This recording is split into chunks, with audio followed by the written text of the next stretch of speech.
It's winter, and you can now get almost anything you need for the coldest months of the year delivered with Uber Eats. What do we mean by almost? Well, you can't get a ski slope delivered, but you can get dish soap delivered. Sunshine, that's a no.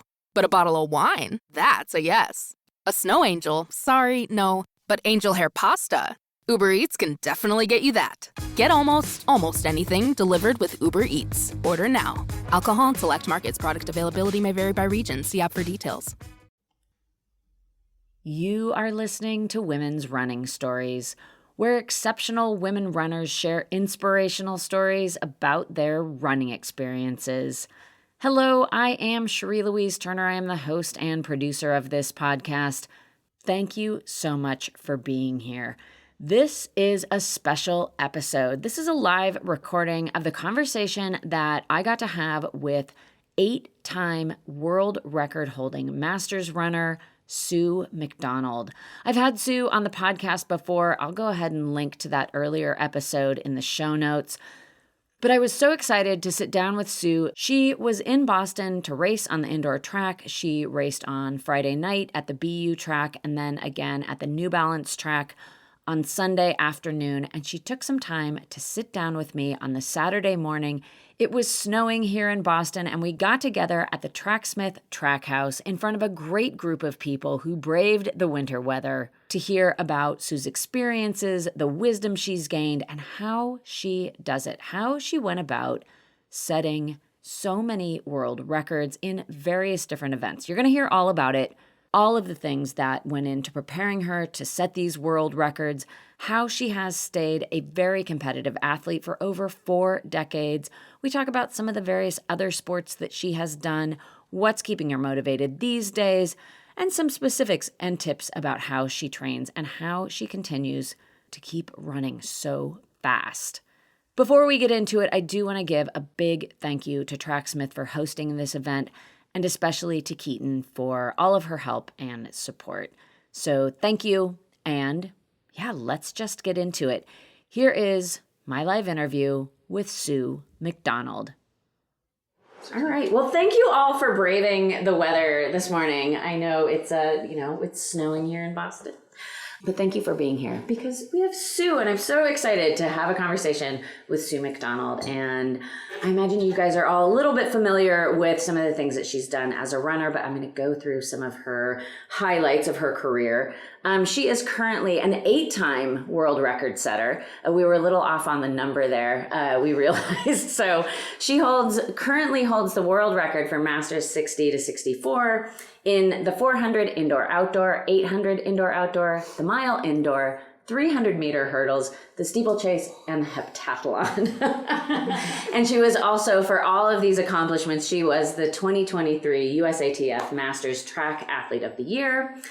And Sue has been a lifelong athlete. She was a heptathlete in college. She went on to do the pole vault, and she was an elite post-collegiate pole vaulter and was a finalist at the Olympic trials.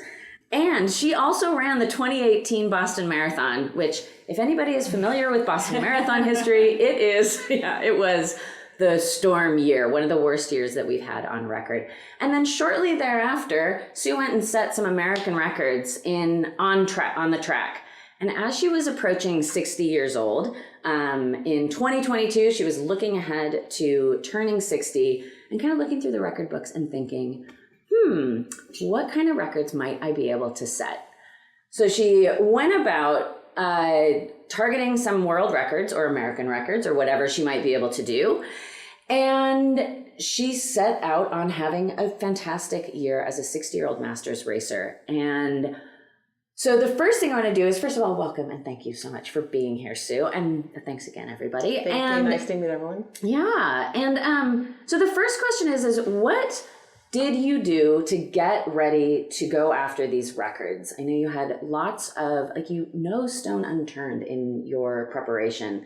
So can you talk us through all of the things that you did in order to be able to set some new world records? First of all, like you said, I scoured the record books and I said, what can I do or what do I think I can do?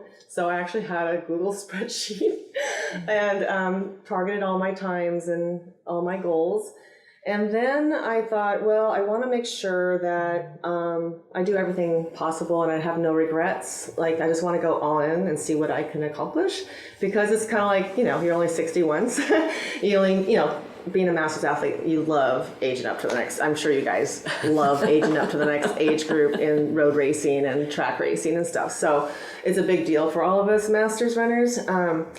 So the first thing I did was, what can I do differently in my nutrition? I was plant-based. I'd say I was pescatarian because I ate salmon, but mostly plant-based for like 7 years. But I had been following a nutritionist or a metabolic practitioner named Cynthia Monteleone, and she worked with Olympians and other masters runners, and she was big on meat eating. And I'm like, I'm kind of wondering if I've been fueling myself properly, like maybe I can get more protein that's synthesized better in my body or whatever. And I had coaches that were kind of like pushing me to eat meat. So anyway, I contacted her and we started working together. And so that was the first thing, was my nutrition. So I got dialed in with that. And then I made sure that I hooked up with a strength coach. So Joel Smith from Just Fly Sports, someone I've been working with since 2019. So I definitely recommend everyone to get on a strength training program at least 2-3 times a week, and actually find someone to work with, at least in the beginning. And then once you learn everything, go on your own. But anyway, so I sought out Joel's help. And what else? I decreased my alcoholic intake. So my husband and I enjoyed having a glass of wine at night, but I knew enough to know that it affects your sleep. And so that was another thing where I used to own a coffee shop for about 10 years. And so, being a small business owner, you work pretty much all the time. And being a coffee shop owner, you have to get there, super early and stay late. So I was used to going without a lot of sleep, like maybe 4 to 5 hours of sleep. So I made it a goal to get 7 to 8 hours of sleep. And I knew that alcohol would probably not be my friend in the sleep world. So I cut out alcohol I wouldn't say 100%, but I took 2 sips off of my husband. So we used to call it 2 Sue sips. I would take from my husband's wine glass, and then I would kind of like feel like I'm partaking a little bit, but not, getting the effects of the alcohol. What else did I do? I also worked with a running coach, and just did 2 quality sessions a week. And I know you did a lot with mental training. Oh, yes, the mental training, yes. Which is one of the things that, I don't know, we've talked quite a bit, and that's one of the things that's really struck with me is like how much attention you were paying to your mental preparation. Can you talk a little bit about that and maybe go into some details about all of the things that you were doing? Because it was a big time commitment. Mm-hmm.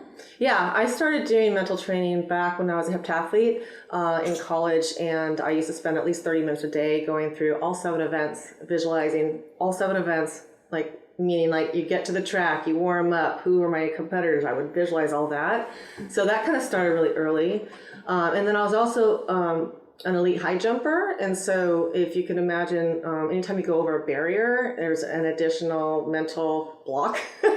And so I actually sought out a hypnotherapist, I think. Oh, wow. And I tried hypnotism, and it didn't work for me because I just didn't really buy in. I don't know, it didn't work for me. But I just read books. This past couple years, I worked with Sarah Green Falk, who's a sports psychologist, and we would meet over the phone or Zoom once every 3 weeks or so. And she would just give me little exercises to do, like the visualization, breathing exercises, which if you have any anxiety, like pre-race anxiety, which I did, you just learn how to calm yourself down, get your heart rate down, and boy, that really works.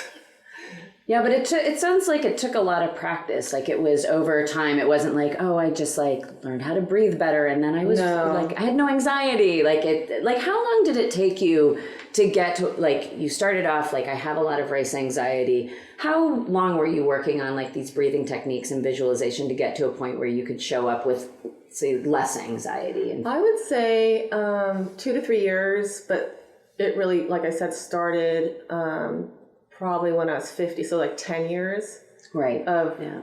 I wouldn't say every day, but Right. you know, if I'm preparing Just for over like time. Worlds or Nationals, I put more time into it.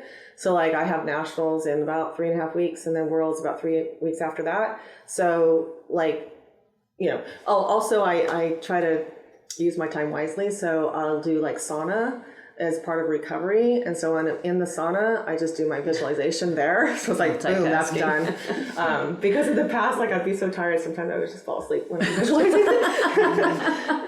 But yeah, so there's ways to get it in with, you know, while doing other things, like red light therapy, sauna.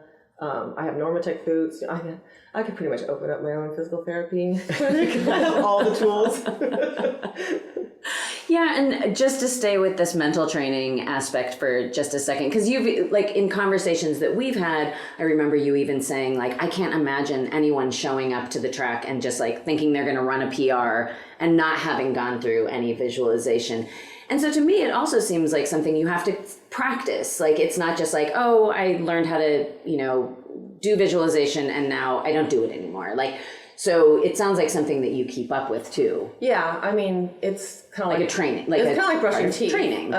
Like I would put it in my calendar, like a meeting. Right. Yeah. So that way you make sure that you do it. And you know, a lot of times I didn't want to do it, but you know, being an elite athlete, you do things that you don't want to do, and so I forced myself. But then after you do it, it's like, okay, I'm glad I did that. I put the time in, and not a lot of masters athletes that I know do it, which is interesting. Yeah, and one of the things about, like, we all know about getting older is that we slow down, but there are so many things that we can do to mitigate that.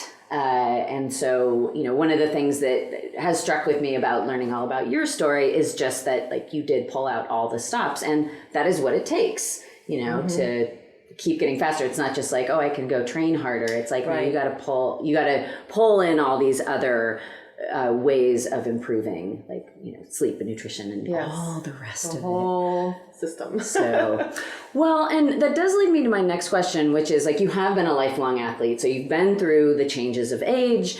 And I'm wondering, like, it's sort of a 3-part question of, like, what has changed? What has kind of stayed the same for you? And is there anything that's gotten better with your training over the years? What has changed? Let's see. The first thing that comes to mind is I'm doing more cross training now than I did ever before. Like in college, I don't remember ever doing cross training, to be honest, unless I was really injured. So I incorporate cross training in my training like at least twice a week, but I have a little knee niggle, so I'm doing it a little bit more often. I'd say 4 times a week. So I'm running, you know, like I think 3 or 4 times a week right now. But yeah, so cross training was the first thing I changed, and then the whole recovery, because as you age, can you talk to us about recovery, please? You can't just be all in, just, you know, going crazy, like more is better. It's actually more quality is better, and then the recovery is just as important or more important than you know, your quality sessions. So that's why, like, my easy days are easy. I don't try to, you know, I don't look at my miles per hour or whatever. You know, I don't have to run a certain pace. I just go at conversation pace. Whereas I know a lot of people, they're just kind of hungry for speed, and they don't care if their heart rate is like 160 on a recovery run. So that's something I really pay attention to, is recovery.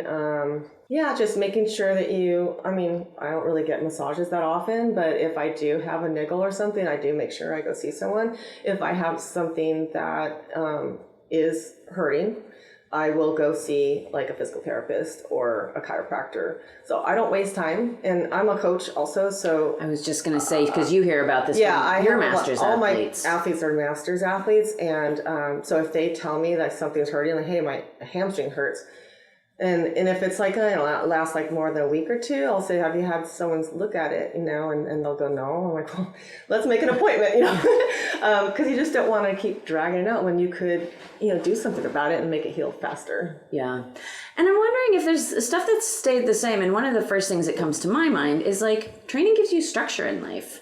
And so I'm wondering if there's other things like that as just an athlete over a long period of time that is just sort of the same for you.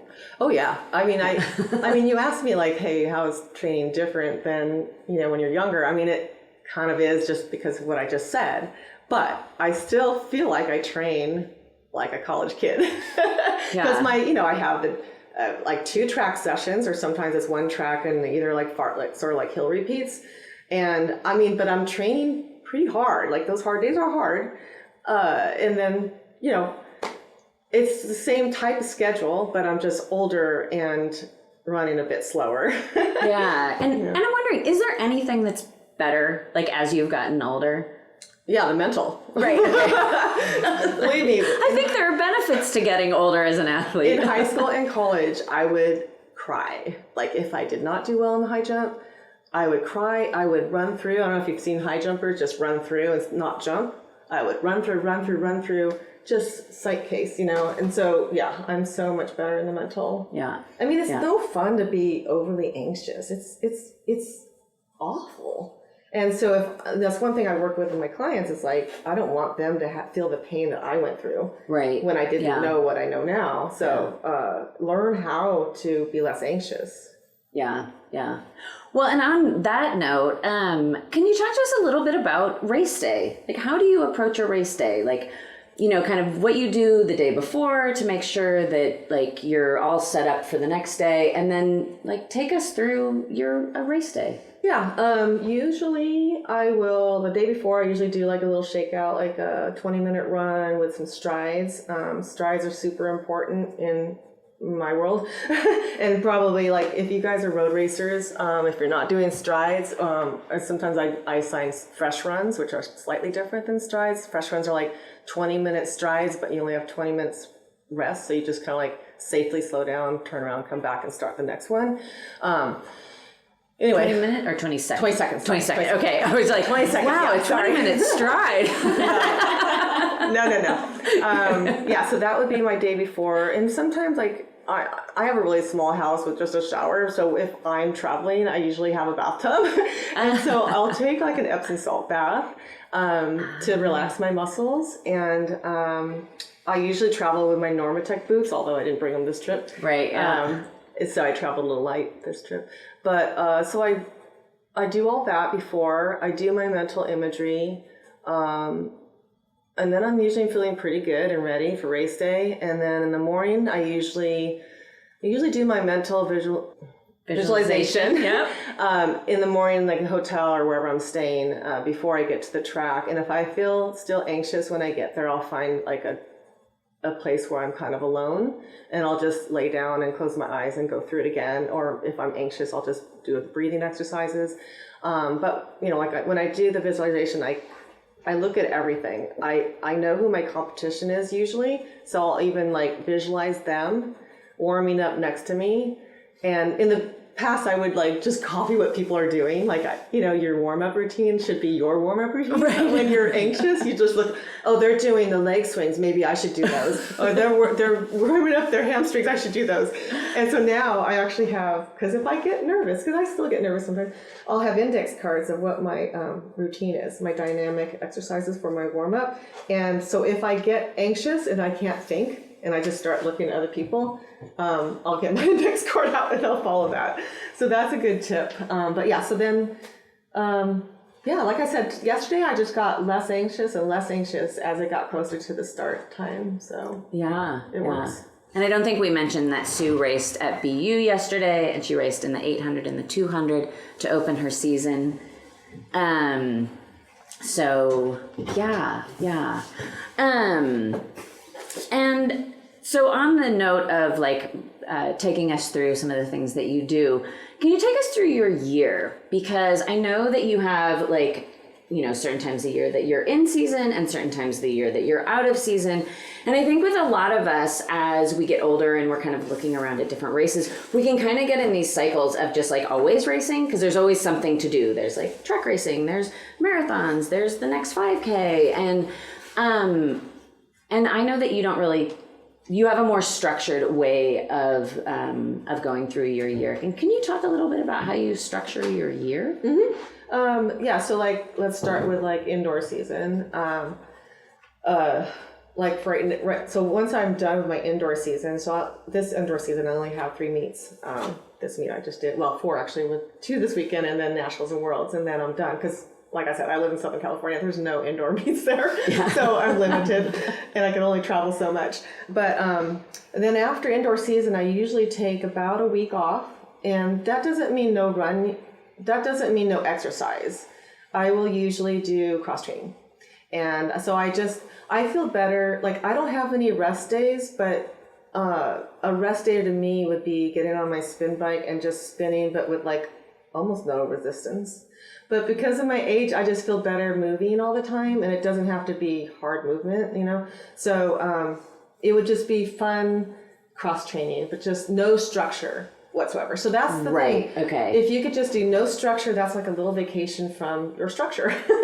And right? like, you just choose what you want to do, like what feels good for the day. So like, if I'm right now I'm kind of like self-coached, but I'm, you know, kind of working together with my strength trainer who's doing a little bit of my running coaching. So we kind of work together as a team. But yeah. So anyway, I'll probably take a week off at least. And then I will pick a couple. I haven't planned out my outdoor season. Well, I kind of have. Fluid. Yeah. I'll probably pick like maybe 3 outdoor meets, and then I'm skipping outdoor nationals, and I'm going to go compete at the European Masters Athletics Championships in Portugal. Because my husband and I were already going to go to Portugal for a bike tour, and I looked up to see where the European Championships were, and they're in Portugal. So we're going to do a bike tour after I race the 400. So anyway, this year is a little more chill for me because I feel happy with what I've done, and so I just want to, not that that wasn't fun. I was just going to say I want to just have fun, because what I did the last couple of years was fun, and I love challenging myself and going for goals and getting them, and maybe if I don't get them, then, you know, tweak them. But yeah, so it's a little bit more chill this year, and then I'll be entering into the later parts of my age group, and just I'll decide what to do. Maybe go after some. But yeah, so then after, typically after Worlds, which would be my last outdoor, I would take 2 weeks, 10 to 14 days off of running. So no running, no structure, same thing with before. I would still do cross training because I just like to move. You know, I feel better. I feel worse if I don't work out. Yeah, you're shaking your head. Yeah. You got to keep everything oiled. Yeah. You know? Yeah. So I'm also curious, like, you've set records in so many different distances, and can you tell me a little bit about like the variety that you have in your athletic life and how that sort of contributed to your longevity? Because I mean, I know you came out as a heptathlete, so you were used to doing lots of different events, but can you talk a little bit about just like keeping things fresh and how that's contributed to your longevity? Yeah, definitely. So, I mean, I did track and field, you know, heptathlon, and then high jump. I just focused on high jump for several years.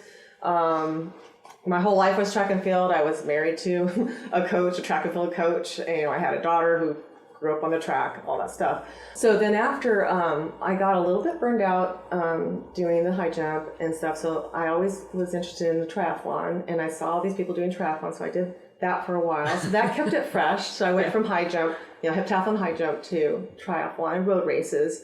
And then I went back to track to do high jump, and then I figured out pole vault was starting up for women, so I got involved with that, did the little pole vault, and then I went back to, then I did the marathon. And, right, okay. And then, you know. Came to Boston. Yeah. Ran in the storm. After the marathon, I went back to track. So that's kind of how, it seems like every few years I kind of changed it up a little bit. But I see myself doing master's track for quite a while, but like I said, maybe there's a few years at the end of each age group, as long as my body's still able to do things, because it does start to kind of fall apart when you're in your 60s. So I'm not naive to that, you know, so I'm ready to pivot anytime I need to, but I think it's important to just be able to pivot, you know, not like if you can't run anymore, life isn't over, you know. Right. You can find something else, and if you're a competitive person, you just find something else to do and compete in that, and maybe it's new to you and you feel like a dork. Like when we talked about it because you were a pro cyclist, and I dabbled in, not pro cycling, but I dabbled in bike racing, And it was very humbling. It was a great experience. You got to meet people, so you just focus on the journey, Yeah. And and one thing that comes to mind is you're talking about, being able to run or not being able to run, that like you setting all these records, like, I mean, it's a lot of work. It can be hard on your body, and like maybe it's good to have these moments of maybe being a little less serious and less all in intensity, and just let yourself mentally, emotionally, and physically recover from all of that, and then maybe look toward. But I do think it's the same thing. Like if you're a parent and you have a kid and they specialize in a sport too soon, it's not recommended because they can get, injuries because they're just doing one thing. So like the fact that I was a heptathlete allowed me to be good in the steeplechase, in the 300 hurdles, in the high jump and all that stuff. So it's the same thing when you're raising your kids to like let them do all the sports, let them become an overall athlete, so that they can set themselves up and later on specialize in life. But I think that really helps us just to kind of try everything. And it keeps you mentally fresh. So I do want to go back to the idea of pursuing goals of becoming faster, and I'm curious if there are some specific things that you do to keep your body moving fast, because it's like, I mean, it's obviously has to do with fitness, but it also has to do with like your neurons firing in a way that like your muscles and everything fires to like be able to run as fast as you do. And can you talk a little bit about how you maintain your speed over, as an older athlete, and also like increasing your speed? Like like Sue set 15 world records over the course of 16 months. So she reset her own records over that period of time too. So like you were literally getting faster as a master, the tagline. And so can you talk a little bit about how you get your body to move faster like as you age? Well, you really, people don't really think of too much about running, your running form. So that's one thing I preach when I coach is like, I want to see their running form because, you can just tweak your running form and you can run faster. So that's one thing I've gotten together with coaches and we've looked at my form. So we've refined my form to make myself faster and perform better. So that's one thing is like, make sure your running form is on par. Then make sure your strength training is on par and you're doing plyometrics that are safe. Like as a master, you have to start off, elementary and then progress safely. So like right now I'm doing some new things that I'm working with Jill Smith with, pushing sleds, pulling them backwards, sled marches, sprints, short sprints and stuff like that. And that's all going to help my 200, which will help my 400, which will help my 800. Doing fast 100s after an interval session, I found that I think really helped my 400 time. And it was fun because I saw week to week, my times were getting faster in those sprints. This is after you're totally thrashed, right? You've done an interval session, you're totally thrashed. And then you have to end with 4 times fast 100 meters. Right, and I would time them. I think my coach said that you don't need to time those, but I like to time them. You like the data. I'm like, I got down to like 13.8 or something, or 13 something, and I had never seen 13 something. And this is hand time, but it, for me it was exciting. And then soon after that, I PR'd and then went 400. So that's one way I think is, like I talked about the strides. Strides are really important, even if you're like a road racer, 5K or a 10K, a marathoner. I mean, it's leg turnover. So. Yeah. And just that like repetitive, like always reminding your body of just like, this is what it feels like to run fast. Because I can stagnate even like you don't do strides for a week. Like, and I've been doing a lot of strides myself. So I'm like, oh, it really does make a difference when you do them all the time. And I used to have to do, and I'm, with my knee niggle thing, I'm working up my volume in the strides again, but I used to do 10 strides at the end of a freaking workout. And so that's a lot. And sometimes, most of the time I don't want to do it.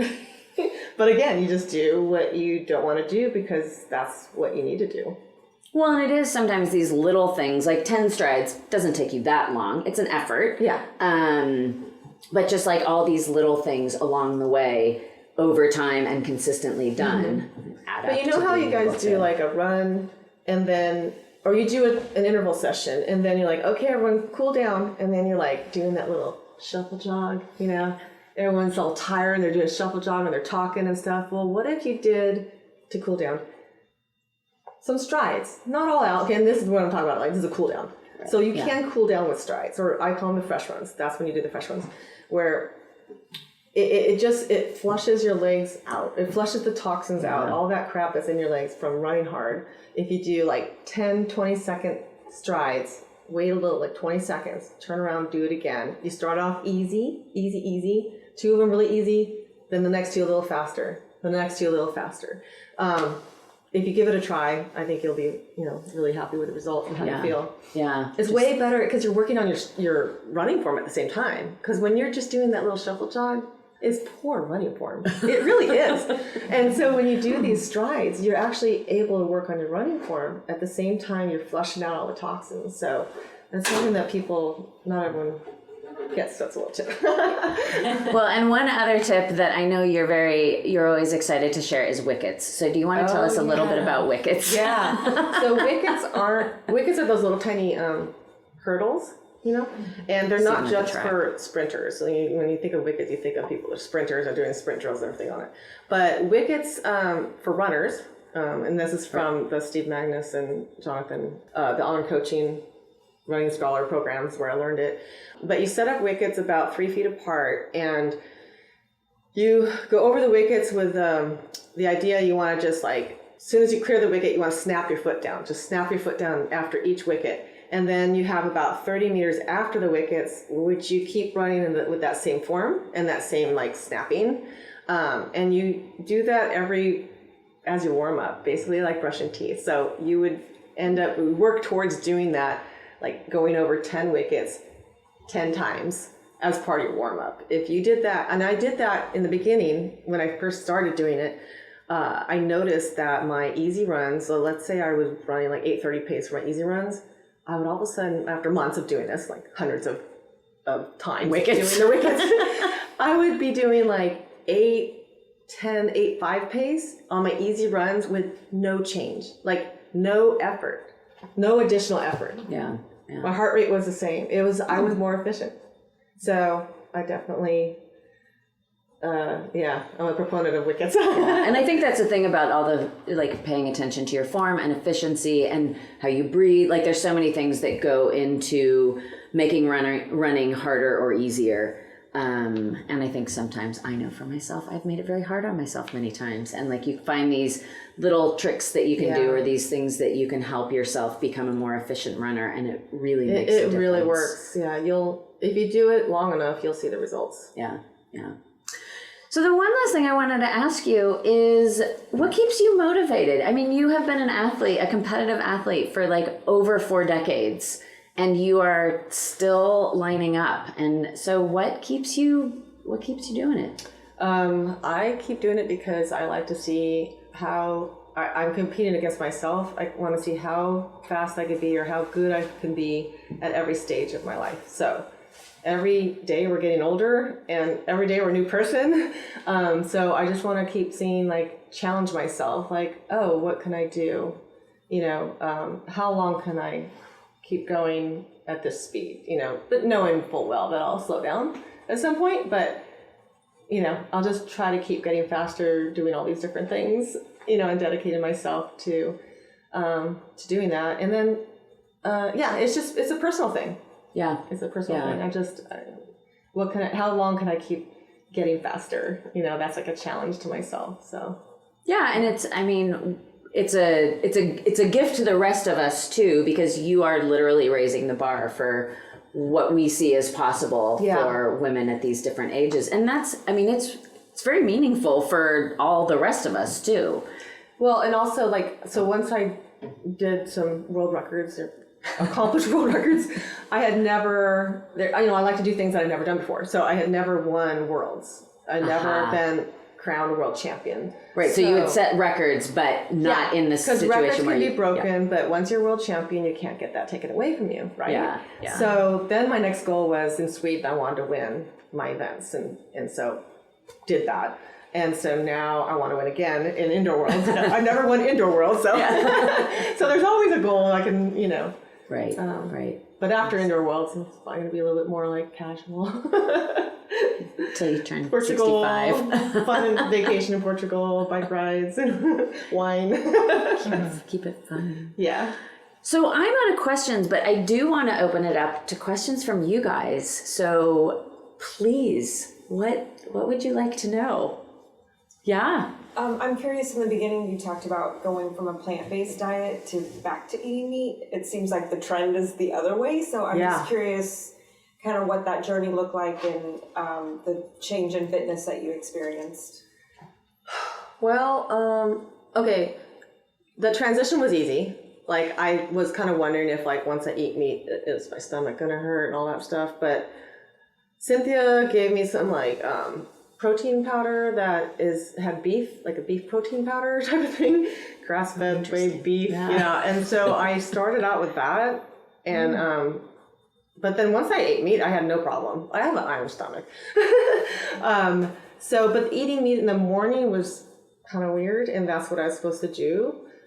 That's when she wanted me to eat the meat, so like I would eat like steak bites, like just a palm size in the morning, and then I'd have berries and nuts, and I added bread just because when I first started, I was losing weight. I'm like, I don't need to lose weight. So I was like adding in calories and carbs. But so it wasn't a big transition for me. And as far as, I don't know, like I did so many changes. It's almost hard to pinpoint what change really was best. But I did feel fully fueled.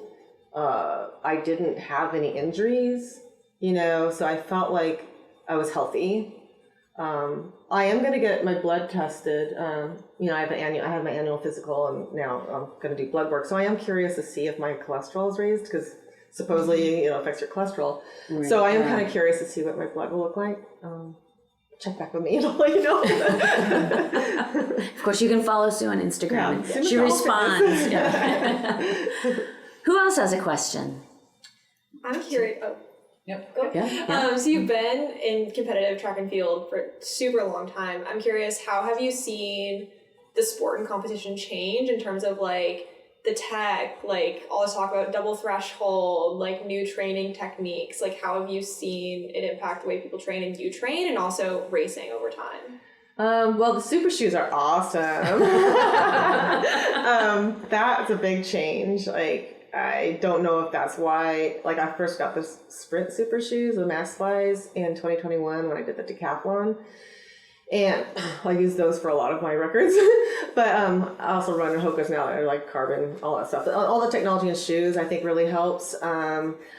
Since I'm not really a distance runner, I don't do any of those double, I haven't tried any double threshold and stuff like that. And the coach that I worked with the last 2 years really kept my mileage, because I'm more of a speedster, so my mileage was always low, like low 20s or 20 to 23.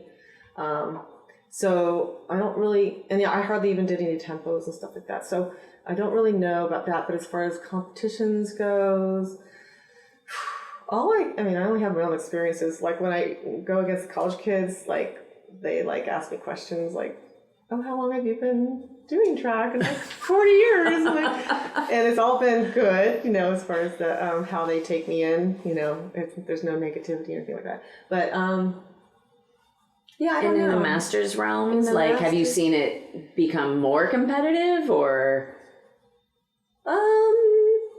about the same? It's about the same. I feel like I'm always trying to recruit more masters, so if you guys are road racers and you want to come onto the track, reach out to me, because I would love to get more people out there, because I feel like, some meets are kind of not that well attended. Yeah. And it's a chicken and egg thing too, because you don't get there aren't as many opportunities offered because not as many people show up. Yeah.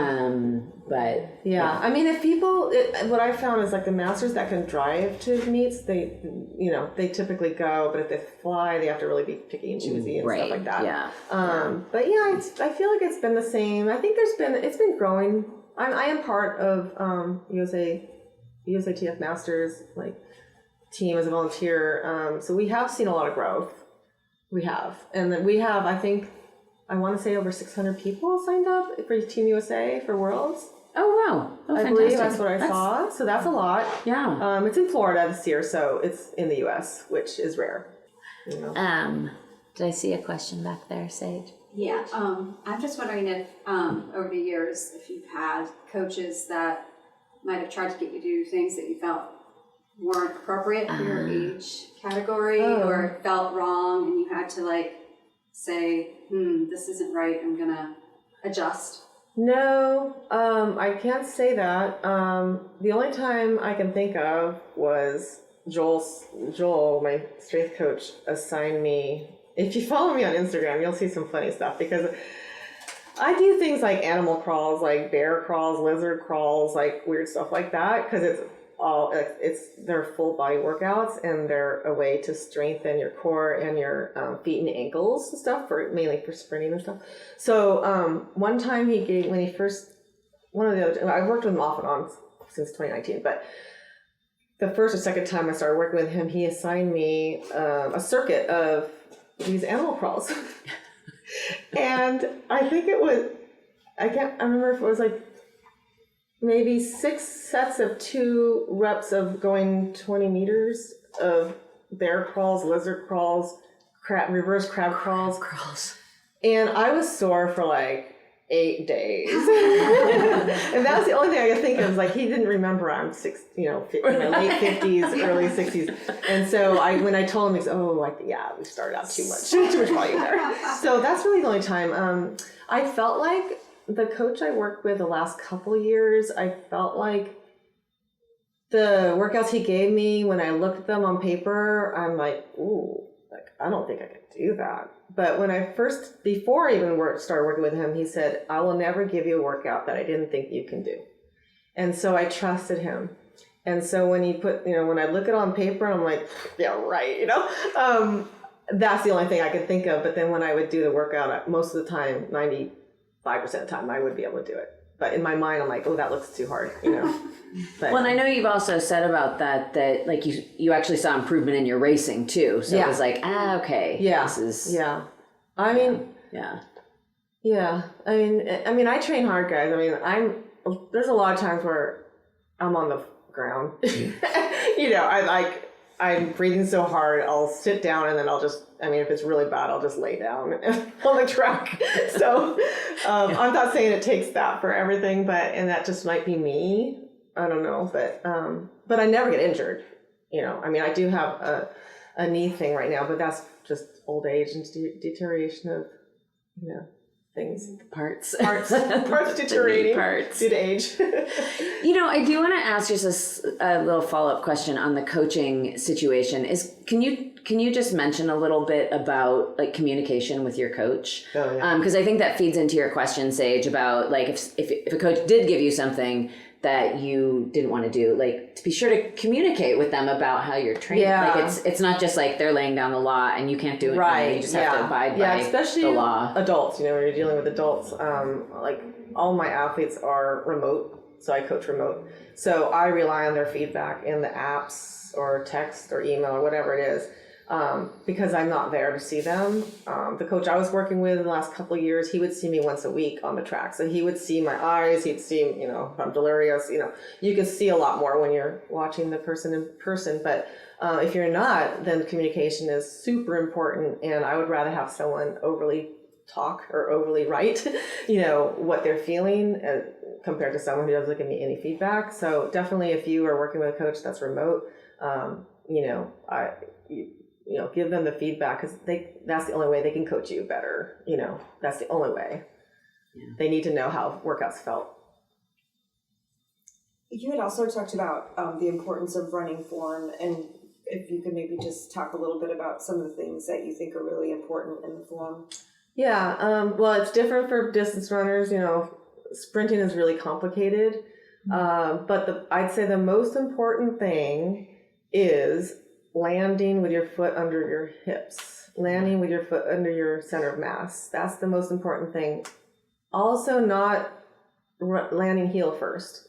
Even a lot of distance runners land heel first. I feel like it needs to be, forefoot, like midfoot.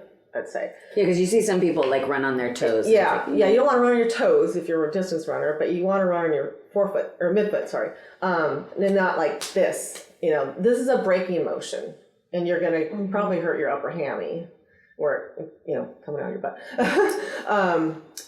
And yeah, so that's the first thing I look at when I look at analyzing video of my clients is like, where does because most people overstride, right? And they overstride and they land heel first. So as a overstriding, you're going to hurt your hammy, first of all. And with the braking motion, you're not ever going to run fast. And this is something that I think a lot of people do when the wickets help. And I think it's a common habit when people are trying to run faster. Yeah. Like toward the end, and it's like you're running, and you're just like reaching with your legs. I was an overstrider in college. They were on me. And that's the one thing in college. I had like 3 coaches in college, and they were sticklers on running form.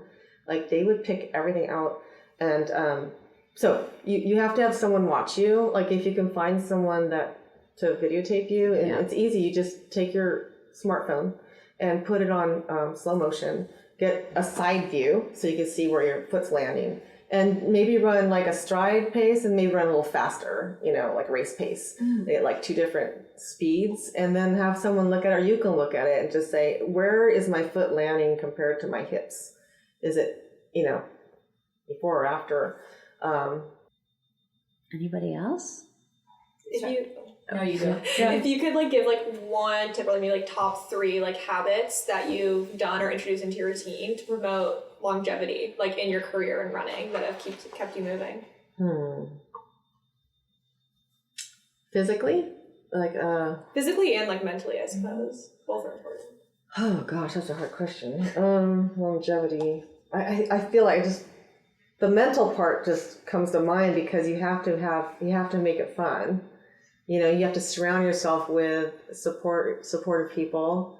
And I'm very self-motivated. So that's probably why I've been able to do it for so long. I'm very self-motivated, and I've trained alone for years. Like, even when I was doing the high jump at age 50, I would do all my workouts alone. Wow. And it wasn't only until the last 2 years where I had people to train with once a week, and I would do all my other training alone. So I'm very good at training alone, and I'm very self-motivated. But now that I'm kind of getting older, I want to be around more people. So I joined a local track club or running club. It's actually like, they're all marathoners. So I haven't found one workout that I could do that would help my track training. But what I do is, they're huge. I mean, huge for us is like 70 to 100 people in the club. And so I'm trying to like go to their warm-ups, and I'll warm up with them. But like the first day I showed up, they're like, okay, go 40 minutes to warm up. I'm like, that's like my whole workout. 10 minutes longer than my whole workout, So, I have to be careful, because, you get caught up. It's easier. That's why you guys have run clubs and run get-togethers. It's so easy to run with people. So I find that I, like the 2 times I've run with them, I'm like, I would put in 6 miles a day, and I'm like used to doing 3. So I have to be careful that I don't do too much too soon. But just finding the joy in what you're doing. I find a lot of joy just trying to improve. Yeah. I just think it's so fun to just see if I can run faster. It's fun. Yeah. Well, and I know you do a lot of cross training to stay healthy too, like strength training and cross training, just on the I love strength training, physical longevity part. And my strength training is so fun. It's not your normal strength training. If you see me on Instagram, it's like I'm doing some weird stuff, especially since I'm having the knee. We're strengthening everything around my knees, so I'm doing a lot of some knee stuff. But he has me work on my knee strength. At the same time, I'm doing like a row, and I'm working on my core. Like these exercises, they target like multiple areas of your body while taking care of the knee joint. So it's just really fun. And sometimes they'll have me do, as part of a warm up, running like a 60 meters to a metronome. Set to like 200 beats or 205 beats per minute. And so you could either find music, if you're a musical person, you find music, just go to YouTube and stuff. So I'm not a musical person, so I just got the beat. Right, yeah. But like just stuff like that, it's like, oh, this is really fun. Like it takes away any kind of monotony of running. So, when you're doing your strides, maybe find a metronome, like 200 beats a minute and give that a try. Try and keep up. And then, just, yeah. it's interesting stuff like that. Yeah, keeping it fresh seems to be a theme. Yeah, keep it fresh. Definitely. Okay, I am curious as to how much you stretch before and after, because that is where I'm at. Like, I've never, ever used to stretch at all. And now it's like, I can't do anything without stretching. I don't stretch. You do. Excellent. Perfect answer. Yeah, I do only dynamic exercises. Well, But that's a form of But that's stretching. too. Yeah. That is stretching too. Yeah. Okay. And that does make me think of like I've noticed the importance of warming up and cooling down. Yeah. Is just like, if I don't cool down, like I'm really going to pay the price for Well, it. like a typical warm up for me would be I'd run like maybe 400 to 800 meters on the track, and then I would roll out. So I have a collapsible foam roller I bring, and then I would do like legs. I have my own that I did before I started working with Joel, which I still do my own, and then I do his on top of it. Figure more the better.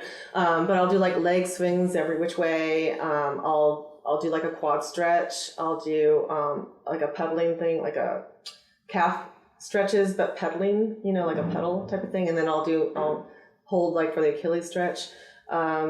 I'll do an iso lunge hold. So that's like where you get into a lunge hold. Your heel is slightly off the ground, just enough to put a credit card through. Your back leg is pretty much straight, and then you contract all your muscles. So like I'm pulling this leg backwards and I'm pulling this leg forward. So it's not like just like I'm in a lunge and I'm just like sitting here. I'm actually contracting everything, and that helps like warm up all the joints and all the hamstrings and the quads. And you do that for both sides. So I do that for sometimes up to 2 minutes, but mostly like a minute if I'm doing a track workout.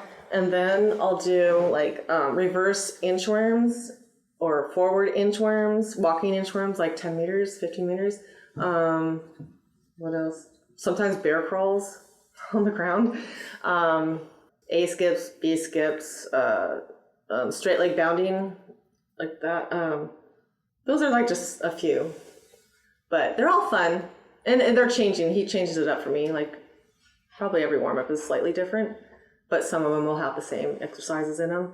But depending on what I'm doing, he's pretty good at that. Like if it's like a short sprint workout, he'll make sure that he gets the like everything's moving everything's well. like warmed up for that particular type of workout. Yeah. But it's fun. It's just way more fun than just normal stuff that people do. Like I do a lot of abnormal stuff. Like I have friends that see me on Instagram and like they'll talk amongst themselves and go, "What is Sue doing?" She's crawling around like a lizard. So I've always prided myself as not being a normal person. That's my goal in life, is not be normal. Anyone else? All right. Well, thank you so much. Oh my gosh, thank you. Thank you so much for being here. Thank you, everybody, for braving the weather and coming. And yeah, this was great. That does bring us to the end of this special live recording. Thank you again to Sue McDonald for sitting down and having this great conversation and sharing her experience and her wisdom. And also thanks again to Tracksmith and to Keaton. All right, that is going to do it for me. I am Cherie Louise Turner, the host and producer of Women's Running Stories. I will be back next week with a regular episode of the podcast. And until then, I do wish you healthy, joyful strides forward. Women's Running.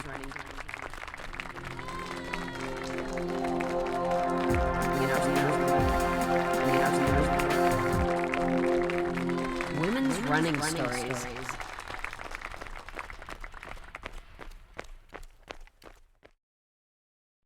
Welcome to Easy Conversations, a podcast about covering the incredible human ability to overcoming adversity. I am Furkan Dania. I am a therapist and mental health advocate. Each week, my objective is to sit down with a guest and share their story of how they were able to find meaning and purpose through their adversity. These are conversations that we have deemed to be difficult, but they don't have to. Together, we can find a shared understanding. This is a podcast for everyone.